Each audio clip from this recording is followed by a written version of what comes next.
Bonjour à toutes et à tous et bienvenue dans notre Twitter Live du Sursaut. Comme vous savez, l'American Jewish Committee est engagée depuis de nombreuses années sur le sujet du Hezbollah et milite notamment pour que l'organisation soit reconnue par le plus grand nombre d'États dans le monde pour ce qu'elle est, c'est-à-dire une organisation terroriste. La semaine dernière, le magazine Le Point a publié une grande enquête sur les activités du Hezbollah en Europe et notamment en France. Et nous avons le plaisir aujourd'hui de recevoir l'auteur de cette enquête, la journaliste Rachel Binas. Rachel Binas est journaliste reporter donc au Point et à Marianne notamment. Bonjour Rachel. Bonjour. Alors, sans plus attendre, je commence par notre première question. Jusque-là, on avait l'impression, en tout cas vu d'ici, que le Hezbollah intéressait assez peu finalement la presse française. Alors, qu'est-ce qui vous a poussé à mener et à publier cette enquête aujourd'hui? En effet, en fait, en France, on est persuadé que l'islam, se limite au sunnisme et aux populations arabo-musulmanes, en fait. On a des difficultés à saisir les évolutions. Parce que l'islam aujourd'hui en France se manifeste aussi à travers la communauté turque, la communauté tchétchène ou les Libanais chiites. On en parle peu parce qu'en fait, on se concentre essentiellement sur les groupes terroristes qui nous visent explicitement. On reviendra plus tard sur la catégorisation du Hezbollah. Mais les attentats récents en France ont été revendiqués surtout par Daesh. Ceux de novembre 2015, Charlie Hebdo, on a Al-Qaïda aussi qui a menacé directement la France. Mais la branche militaire du Hezbollah, elle se montre plutôt discrète. Euh, Concernant ce sujet-là, moi, ça fait pas mal d'années que je traite notamment de l'islam, du terrorisme. Ici, j'ai reçu des informations, en fait, sur ce sujet-là précisément, qui parfois des inquiétudes, hein, des informations qui venaient essentiellement d'ailleurs de l'étranger, où on est peut-être un peu moins frileux qu'en France. Et donc ensuite, il s'est agi de tirer sur le fil, de tenter de démêler les informations, d'échanger avec des spécialistes, tant en France d'ailleurs qu'en Israël, aux États-Unis, aux Pays-Bas et même en Allemagne. Donc voilà un petit peu la genèse de ce sujet, de cette enquête. Très clair, merci beaucoup. Alors, peut-être comme deuxième question, est-ce que vous pouvez résumer pour notre audience les principaux résultats de votre enquête finalement? De quelle nature sont ces activités du Hezbollah en Europe et notamment en France? Alors, tout d'abord, l'article montre, je crois, les difficultés que peut avoir la France lorsqu'il s'agit d'évoquer ce sujet et même d'enquêter, hein. On le voit puisque le point de départ de cet article, c'est une affaire, c'est l'opération Cédar, une opération qui a été menée conjointement par les États-Unis et la France pour démanteler une filière de blanchiment d'argent. Donc, qui avait lieu entre l'Amérique du Sud, les cartels de drogue, et puis l'Europe et le Liban accessoirement, une affaire qui rapportait plusieurs millions d'euros par an et on estime qu'environ 20% de ces sommes auraient abouti dans les caisses du Hezbollah. Donc ça, c'est un petit peu la porte d'entrée, si je puis dire, à l'enquête. Les services de la DEA en sont convaincus. Certains des accusés sont en lien avec le Hezbollah. En France, c'est un petit peu plus compliqué puisqu'on n'a pas vraiment enquêté sur cet aspect-là. Le parquet antiterroriste n'a pas été saisi.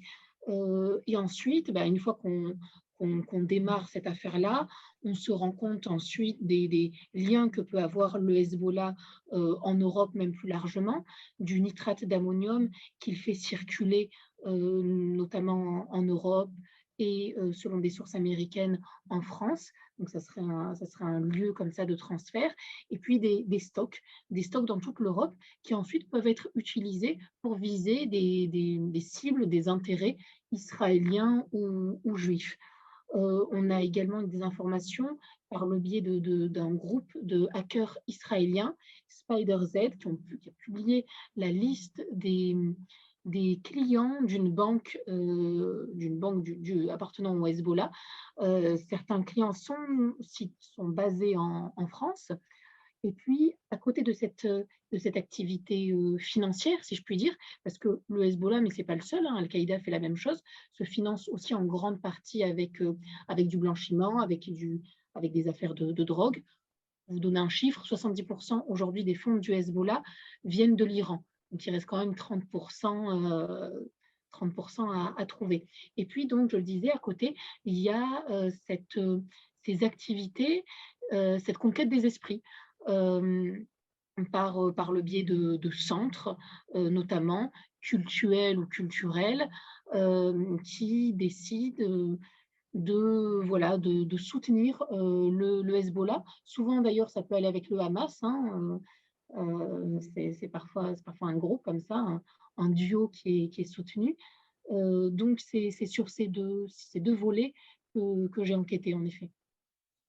Merci beaucoup. Alors, vous le rappelez aussi dans votre enquête, la France et l'Union européenne continuent aujourd'hui de distinguer la branche militaire et la branche politique du Hezbollah. Alors, au vu de ce que vous avez pu analyser sur les activités de l'organisation en Europe et en France, au vu des acteurs qui sont impliqués ici, est-ce que cette distinction vous paraît aujourd'hui pertinente ou est-ce qu'au contraire, elle nous empêche ici en Europe et en France d'empêcher le Hezbollah de poursuivre ses activités? Alors, déjà, il faut remonter un tout petit peu pour comprendre justement le rapport qu'entretient la France avec le Hezbollah. En février 2000, Lionel Jospin, qui est alors Premier ministre, a été violemment pris à partie par des étudiants palestiniens devant une université parce qu'il avait qualifié, alors qu'il était en visite en Israël, le Hezbollah, donc libanais, de terroriste. Il a été rappelé à l'ordre par Chirac. Le statut réservé au Hezbollah, en effet, il ne fait pas l'unanimité dans la communauté, au sein de la communauté internationale. Les États-Unis, le Canada, les Pays-Bas l'ont classé comme entité terroriste. Ce n'est pas le cas de la France, notamment en raison de nos relations en fait avec le Liban. C'est-à-dire qu'on marche un peu sur des œufs et on a décidé de mener, de manière en tout cas diplomatique, un petit peu une politique du en même temps. C'est-à-dire qu'on décide de distinguer la branche militaire, est classée donc comme terroriste, de la branche politique. C'est la solution qui a été trouvée. Difficile à dire, est-ce que réellement une classification un peu plus ferme, semblable à celle des États-Unis, nous protégerait vraiment? Parce que derrière, il y a aussi la question des moyens qui se pose. On voit qu'on a déjà des difficultés à suivre en France les personnes qui se revendiquent au pro d'un islam sunnite, radical, violent et soutenant le terrorisme ou le djihadisme plus largement. Euh, Est-ce que ça changerait quelque chose si le Hezbollah, symboliquement, oui, c'est certain, mais ensuite on ne pourra pas se faire l'économie de moyens pour pouvoir suivre ces mouvements-là. Ce qu'il faut dire quand même, c'est que même si c'est tout le paradoxe français, même si on ne classe pas l'entièreté de l'organisation comme groupe terroriste, il y a eu un suivi. Par exemple, le centre Zahara à Grande-Sainte, qui a été fermé et dont le fondateur, le président, avait expliqué qu'il soutenait le Hezbollah et le Hamas. Ils s'en revendiquaient. Donc, ça ne nous empêche pas d'un suivi. Ensuite, une classification plus ferme, pourquoi pas, mais encore une fois, il faut que derrière les moyens suivent. Sinon, voilà, si ça reste purement symbolique, j'ai du mal à voir l'intérêt concret. Mm, mm. Très, très, très clair. Merci beaucoup. Alors, peut-être une dernière question sur la réception qu'a pu avoir votre enquête, parce qu'on a suivi lorsque des révélations du même type avaient été faites en Angleterre, puis en Allemagne, il y avait eu un assez fort retentissement. Alors, ma question, c'est comment est-ce que votre article, votre enquête a été reçue ici et comment est-ce que vous expliquez l'intérêt que ça a pu susciter ou non en France? Alors, il y a eu un intérêt très fort, notamment, on va dire, des lecteurs lambda, si je puis dire. Euh, Ça, il est visible à travers notamment les réseaux sociaux, hein, assez impressionnant.